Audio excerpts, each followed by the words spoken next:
Kembali lagi di podcast Suara Alam Eko Bhinneka Muhammadiyah Kalimantan Barat yang kedua. Kali ini dari perwakilan agama Buddha oleh Pak Kurniadi.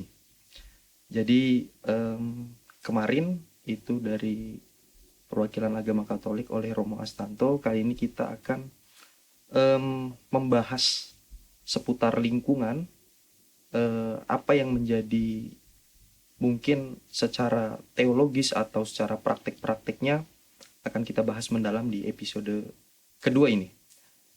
Mungkin sebelum itu perkenalan dulu. Saya Ageng dari Sahabat Eko Bhinneka Muhammadiyah Pontianak. Selanjutnya akan perkenalan oleh Pak Kurniadi. Silakan Pak. Ya. Baik, terima kasih Bang Ageng atas kesempatannya untuk podcast ya. Salam sehat untuk sahabat Eko Bhinneka Muhammadiyah Kalimantan Barat. Senang sekali bisa di ruangan podcast ini dengan Bang Ageng. Nama saya Pandita Loring Kurniadi Darmara dari perwakilan umat Buddha Indonesia Provinsi Kalimantan Barat. Jadi sedari awal saya sudah dilibatkan ya dalam kegiatan Eko Bhinneka Muhammadiyah ini. Tentu kami mengapresiasi dan sangat mendukung kegiatan Eko Bhinneka ini, di mana bahwa isu lingkungan ini merupakan perhatian kita semua, siapapun, tidak terkecuali ya, baik suku, agama, golongan, semuanya. Kalau bicara mengenai lingkungan, ini adalah tanggung jawab kita bersama. Apalagi dengan kebinekaan ini tentu memiliki sebuah daya tarik, memiliki sebuah nilai plus ya, kalau saya lihat. Karena kan kita tahu bahwa kita ini hidup dalam perbedaan. Betul. Jadi dengan sahabat Eko Bhinneka ini sebenarnya dua isu kita sudah istilahnya, kalau kita ini sekali mendayung dua pulau terlampaui gitu, Bageng. Kira-kira begitu peribahasanya. Kita sepakat di sini, artinya persoalan lingkungan ini adalah permasalahan manusia. Terlepas itu agamanya apapun, ini menjadi isu kita secara, kalau di Indonesia secara kebinekaan gitu. Betul. Ya. Saya mulai dari cerita dulu. Saya waktu kecil begini Pak, melihat persoalan lingkungan dari yang paling kecil itu sampah. Jadi pengalaman saya waktu itu mengumpulkan sampah dengan kemudian menukar ke pengepul sampah, dan itu mendapatkan nilai ekonomi tersendiri. Jadi artinya dulu pernah punya pengalaman yang memang bahwa sampah ini adalah masalah, tapi lebih ke nilai ekonomis tersebut. Dan mungkin Bapak sendiri pernah punya pengalaman semasa kecil atau semasa hidup kaitannya dengan lingkungan itu. Boleh Pak? Ya. Jadi ini kita nostalgia sebentar yang masa kecil ya. Saya masih ingat masa kecil saya itu indah ya. Artinya hidup itu memang dekat dengan alam begitu. Saya tinggal di dekat sungai di Pontianak. Jadi sungai-sungai di Pontianak itu dulu bersih, dan itu menjadi salah satu jalur untuk perdagangan juga, di mana orang menjual hasil kebunnya itu dengan mendayung sampan gitu. Jadi pada masa-masa waktu saya kecil itu sangat senang ketika air sungai itu pasang. Jadi kami bisa ramai-ramai ke sungai, terjun ya, lompat dari jembatan gitu. Itu kalau ketika air pasang itu sebuah kebahagiaan tersendiri. ketika saya masih kecil gitu. Dan itu tentu bersama dengan teman-teman. Tapi kalau lihat sekarang ini sangat jarang ada anak-anak yang seusia saya dulu bisa dengan ceria, dengan bebas berenang di sungai-sungai gitu ya. Karena saya lihat sungai sekarang sudah berbeda dengan yang dulu. Tidak lagi bersih, bahkan ini keruh. Jadi Coklatnya udah coklat. bukan coklat yang memang itu dari pohon-pohon, tapi memang pencemaran atas. Ada, iya entah itu ada, produksi ada limbah itu ya Pak. Ada faktor sudah pencemaran memang sudah ada. Jadi kalau dalam perkembangannya saya juga sering ikut dalam kegiatan penghijauan, menanam pohon. Kebetulan di organisasi kami juga itu concern juga di bidang lingkungan. Jadi ada kegiatan-kegiatan pada momen-momen tertentu itu di dalam acara keagamaan itu kami menyelipkan kegiatan menanam pohon. Nah, kami mencari tempat-tempat yang tandus ya, yang pohonnya itu kurang, yang gersang, kami tanam di situ. Tanam pohon-pohon yang penghijauan. Pohon mahoni yang banyak ditanam. Pohon mahoni. Itu udah dilaksanakan berapa lama tuh? Itu terus diulang atau memang hanya momen-momen tertentu? Momen-momen tertentu. Itu inisiatif dari organisasi kami secara pribadi gitu. Baik. Jadi memang agak, kalau kita melihat fenomena yang sudah terjadi khususnya di Kalimantan Barat, Sintang sebetulnya sudah menjadi sinyal bagi kita, dan ada hal-hal yang menurut saya kurang sepakat di sini. Artinya dalam hal ini begini Pak, artinya media yang pertama kali diberitakan untuk banjir tersebut adalah bahwa curah hujan. Jadi seharusnya hujan itu menjadi suatu keberkahan bagi kita semua gitu. Karena memang itu adalah fenomena alam. Tapi yang terjadi justru yang disalahkan adalah curah hujan tersebut itu. Apalagi di Pontianak ini yang memang sudah diajarkan oleh leluhur kita bahwa memang secara filosofis rumah panggung itu memang menjadi isyarat bahwa daerah ini daerah-daerah dekat-dekat sungai. Jadi artinya memang suatu saat akan terjadi hal itu. Baik, saya akan geser ke pembahasan yang mungkin akan sedikit mendalam di agama Buddha khususnya Pak. Maksudnya bagaimana kemudian agama Buddha mengajarkan untuk kemudian menjaga lingkungan itu tersebut Pak. Ya baik. Jadi kalau berbicara mengenai lingkungan, bagaimana menjaga lingkungan alam ini tentu tidak terlepas dari pijakan dari umat Buddha. Itu ada di dalam kitab suci ya. Kalau di dalam Buddha itu sering juga disebut dengan sutra. Jadi hubungan manusia dengan alam ini sebenarnya hubungannya itu timbal balik. Jadi ada 4 elemen dasar yang sebenarnya 4 elemen dasar ini antara alam semesta dengan manusia itu sama. 4 elemen dasar yang ada di alam semesta itu air, api, angin, dan tanah. Nah, kalau di dalam tubuh manusia 4 elemen itu juga ada. Tanah itu ya boleh dibilang yang padat ya, seperti daging. Kemudian air ya pasti ada air dalam tubuh kita. Kemudian panas juga ada, hawa panas ya. Kemudian angin juga ada. Nah, jadi sebenarnya kalau di Buddha itu memandang bahwa manusia dengan makhluk hidup lainnya itu merupakan bagian dari alam yang besar ini. Bahkan diibaratkan manusia dan makhluk hidup yang lainnya itu adalah jagat kecil, mikrokosmos. Ya, kalau alam semesta ini adalah jagat yang besar, makro. makrokosmos. Nah, jadi kehidupan mikrokosmos ini sangat tergantung pada makrokosmos.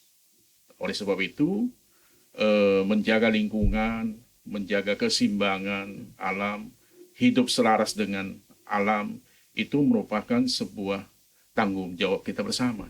Agar rumah besar kita ini, bumi ini kan rumah besar kita, ini tidak memandang apapun agama, suku, semuanya hidup dalam rumah besar ini.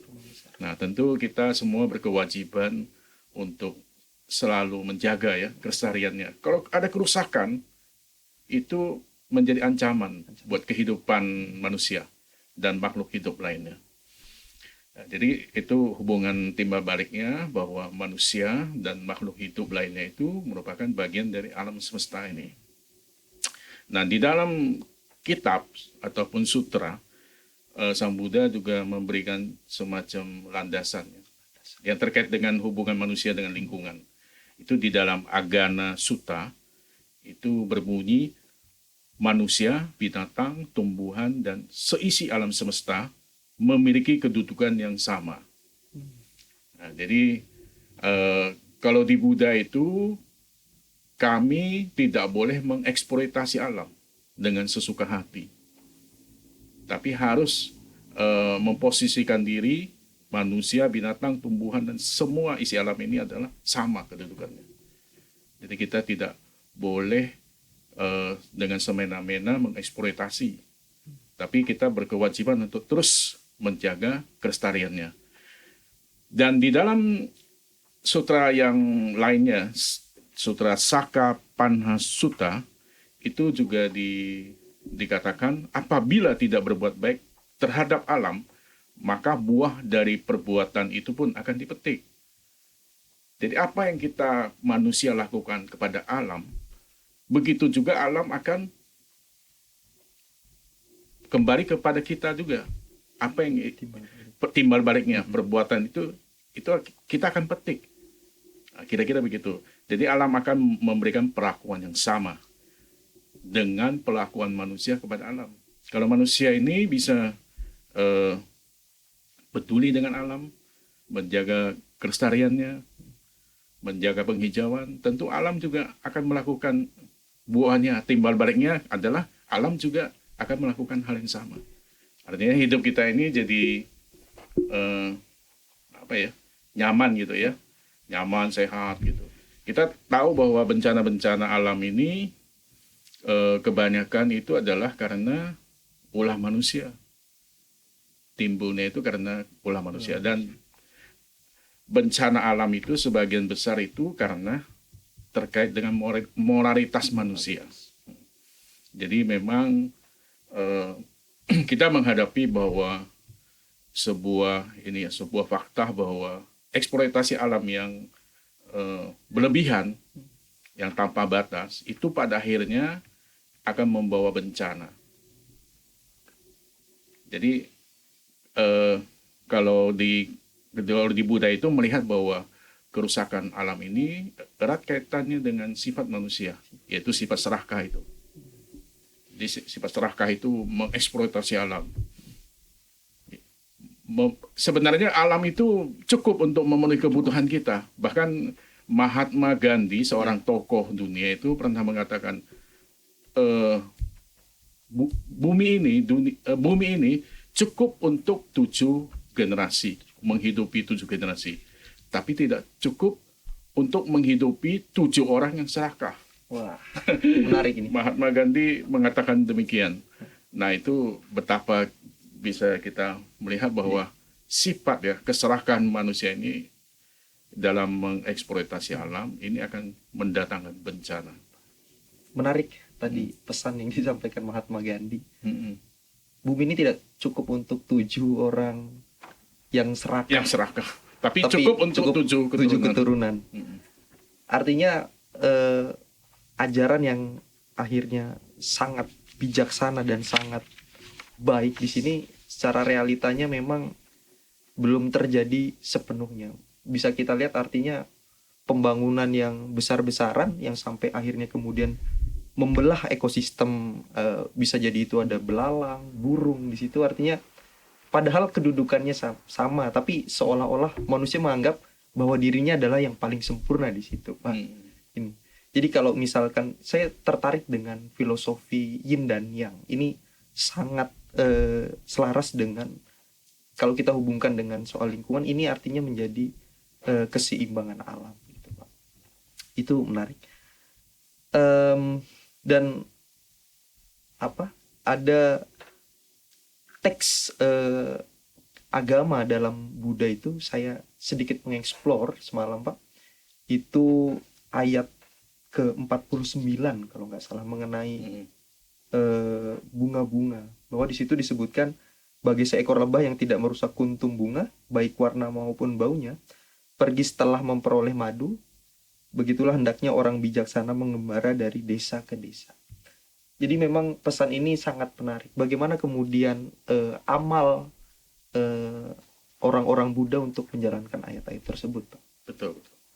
Ya, saya kira ini ayat yang Dhammapada yang tadi Bung Ageng sebutkan tadi itu di Dhammapada ayat 49 ya. 49. Jadi ini sebenarnya memberikan satu pesan bahwa kita hubungan manusia dengan alam itu harus ada simbiosis mutualisme.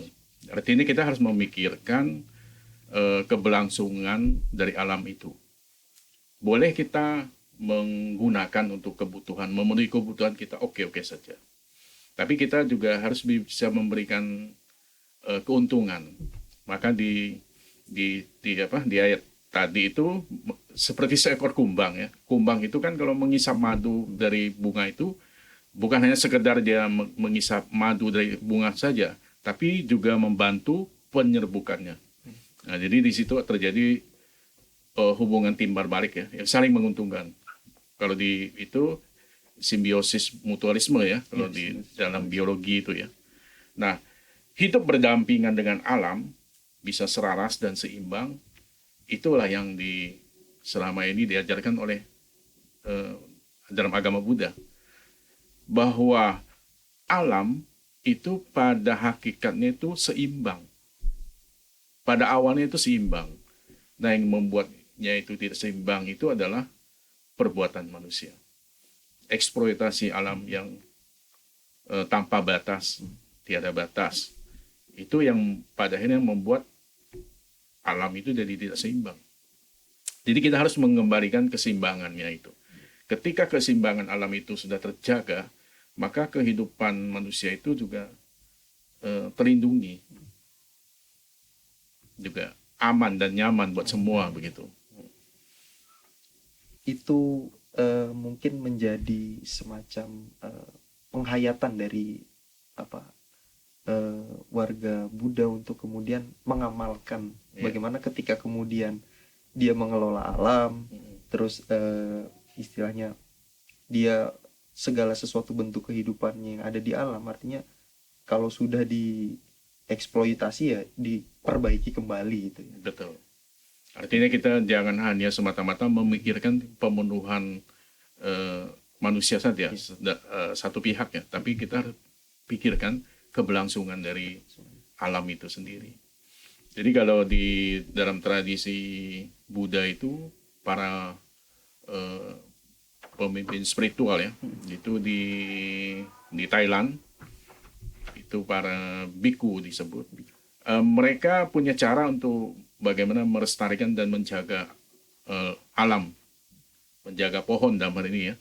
Jadi pohon-pohon yang ada di Thailand itu diikat dengan jubah para biku itu kan warna kuning coklat gitu. Nah, di pohon-pohon itu diikat jubah kain dengan warna jubah biku itu. Jadi penduduk warga di situ tidak berani menebang. Karena kalau menebang pohon itu artinya melukai tubuh dari si biku. Nah, jadi pohon-pohon yang diikat dengan kain warna kuning sama coklat itu yang identik dengan jubah biku itu aman, pohon-pohon itu tidak berani apalagi ditebang itu. Iya. Itu kalau di Buddha itu bisa mendatangkan karma yang buruk. Karena di Buddha itu kan percaya hukum karma ya. Segala sesuatu ada imbalannya. Hukum tanam panen ya. Jadi semacam ada hukum sosial di situ ya berarti. Jadi artinya ketika dia eh, walaupun memetik saja sedikit daun situ sama aja sudah melukai hati Iya, si biku tadi ya, walaupun daun. Menarik sekali ini. Jadi memang yang menjadi riset ekobineka ya salah satunya sosial media dengan pemuka agama ternyata ajakan oleh pemuka agama ini masih sangat kuat dan artinya ada perlu kerja ekstra di sini untuk kemudian kita di setiap agama-agama untuk kemudian mengajarkan bagaimana menjaga lingkungan dari hal yang paling sederhana. Mungkin dari Buddha sendiri sudah melakukan apa di situ, Pak? Maksudnya mungkin mengajak kalau misalnya ke kelenteng jangan bawa botol air minum gitu sekali pakai. Atau ada yang lain, Pak? Oh, ini kan dalam praktek-praktek Iya, ini betul. praktek nyata gitu ya. Saya kira kalau ya itu berkaitan dengan misalnya sampah ya. Sampah itu ternyata memang harus dikelola dengan baik dan itu memang bisa menjadi nilai ekonomis juga. Artinya sampah itu harus dipilah. Sampah plastik, sampah organik, sampah yang bisa didaur ulang gitu ya. Nah, itu salah satu upaya. Dan selain yang tadi saya sudah sampaikan tadi bahwa program penghijauan menanam pohon ini akan ya terus kami lakukan di komunitas Buddha pada saat kegiatan-kegiatan hari besar keagamaan. Kemudian pada kegiatan-kegiatan keagamaan juga ada tradisi di Buddha itu melepas satwa. Ya, jadi memberi satwa di pasar, entah itu burung, kemudian yang biasa dijual di pasar itu ya, Oh iya. satwa.